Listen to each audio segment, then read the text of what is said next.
Welcome to Rizvi's e-learning channel.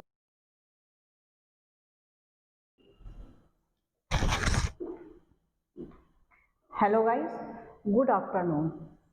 I am Shabnam, Dr. Rizvi, Assistant Professor of Dr. Rizvi College of Engineering. Today I will talking about employee relation and labor law, which code is KMBN HR02. Last class में हम लोगों ने discuss किया था employee relation labour law के कुछ topics discuss किए थे, जिसमें पहला टॉपिक हम लोगों ने किया था एम्प्लॉय रिलेशन क्या होता है।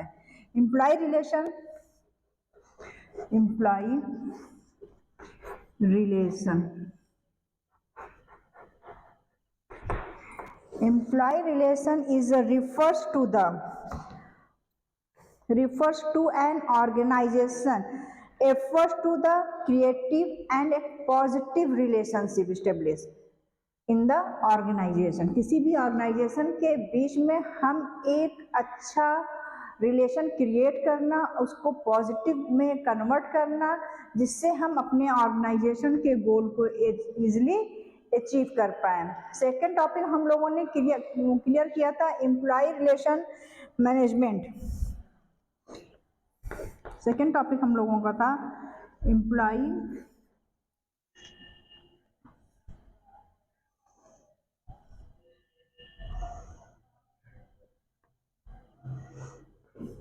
रिलेशन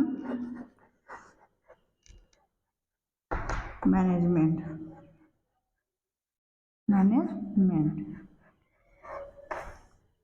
इसमें हम ये कह सकते हैं employee relation management is the process of to the establish of relation employer and employee, employer and management, employee and subordinate, employ and peers, इन सबके बीच में एक अच्छा एक कोऑर्डिनेशन, अगर एक पॉजिटिव रिलेशनशिप अगर हम स्टेब्लिश करते हैं तो ऑर्गेनाइजेशन अपने गोल को इजीली अचीव कर पाएगा।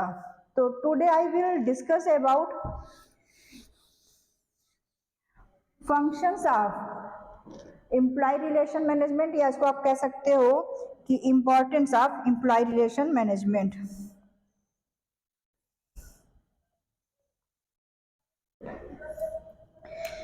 कहते हैं इंपॉर्टेंस ऑफ एम्प्लॉय रिलेशन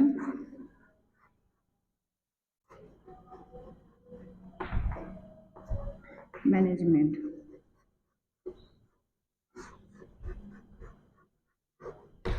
आपका पहला टॉपिक क्या होगा? Employee engagement.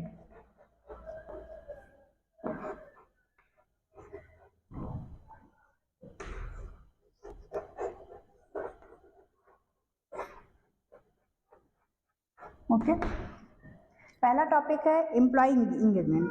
इससे क्या समझ में आ रहा है कि अगर हम ऑर्गेनाइजेशन के अंदर एक पॉजिटिव रिलेशन इस्टेब्लिश करते हैं, उनके बीच का रिलेशन, मैनेजर और एम्प्लॉय के बीच का रिलेशन, एम्प्लॉयर एंड एम्प्लॉय के बीच का रिलेशन, सबॉर्डिनेट एंड एम्प्लॉय के बीच के रिलेशन, या एम्प्लॉयर एंड एम्प्लॉय के बीच का रिलेशन, अगर हम एक अच्छा रिलेशनशिप, एक पॉजिटिव रिलेशनशिप, एक हेल्दी रिलेशनशिप इस्टेब्लिश करते हैं, तो इससे जो हमारे कैंडिडेट, जो हमारे एम्प्लॉय हैं, जो वो अपने काम में हमेशा इंगेज रहेंगे और एफर्ट लगाकर हमारे ऑर्गेनाइजेशन का काम करेंगे और ऑर्गेनाइजेशन के गोल को अचीव करेंगे। क्लियर?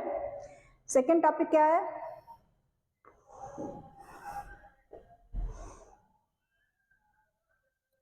सेकेंड है एम्प्लॉय सेटिस्फैक्शन।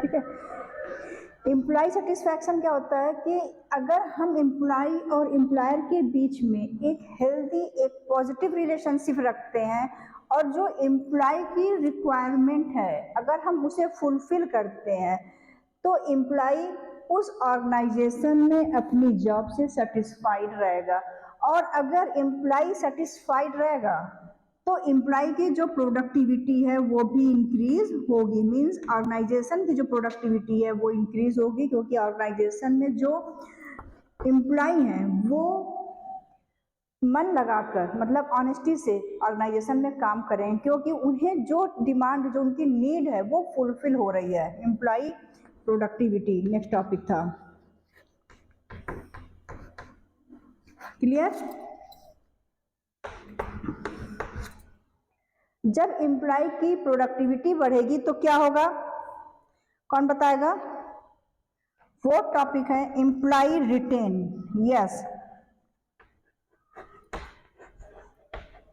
एम्प्लॉय रिटेंशन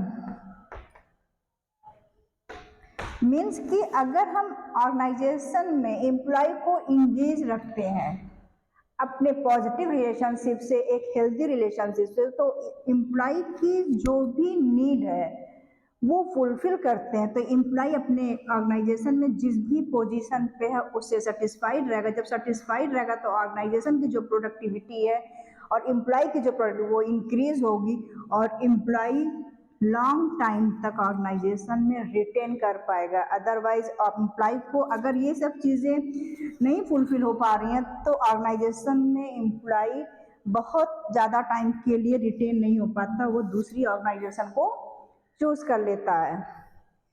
चौथा, इसके आगे फिफ्थ टॉपिक आपका होगा एम्प्लॉय एडवोकेसी। एम्प्लॉय एडवोकेसी, कभी कभी आप देखते होंगे कि जब हम किसी भी ऑर्गेनाइजेशन में काम करते हैं, अगर हमारे ऑर्गेनाइजेशन का एनवायरनमेंट या हमारे जो हायर अथॉरिटी होते हैं या जो हमारे मैनेजर होते हैं, अगर उनके साथ मेरा एक हेल्दी रिलेशनशिप नहीं होता तो हम ऑर्गेनाइजेशन के बाहर आके क्या करते हैं, अपने ऑर्गेनाइजेशन की हम निगेटिविटी को बताते हैं। और अगर हमें ये सारी चीज़ें फुलफिल हो रही हैं, जो हमारी नीड है उसके अकॉर्डिंग काम हो रहा है और सब कुछ हो रहा है, तो एम्प्लॉय क्या करेगा, अपने ऑर्गेनाइजेशन के पॉजिटिविटी को एडवोकेसी करेगा। ओके, फिफ्थ टॉपिक है एम्प्लॉय एक्सपीरियंस।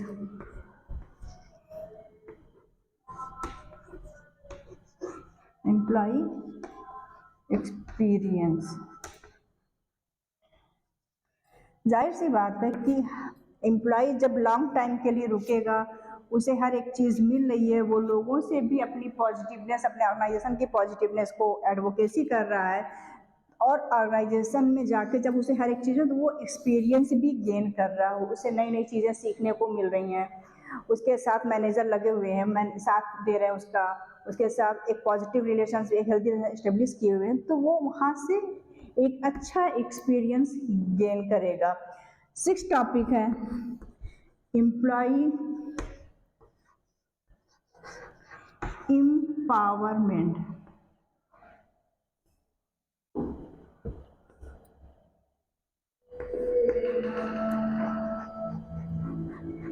मीन्स कि अगर हम ऑर्गेनाइजेशन के अंदर जो भी डिसीजन ले रहे हैं, ओके,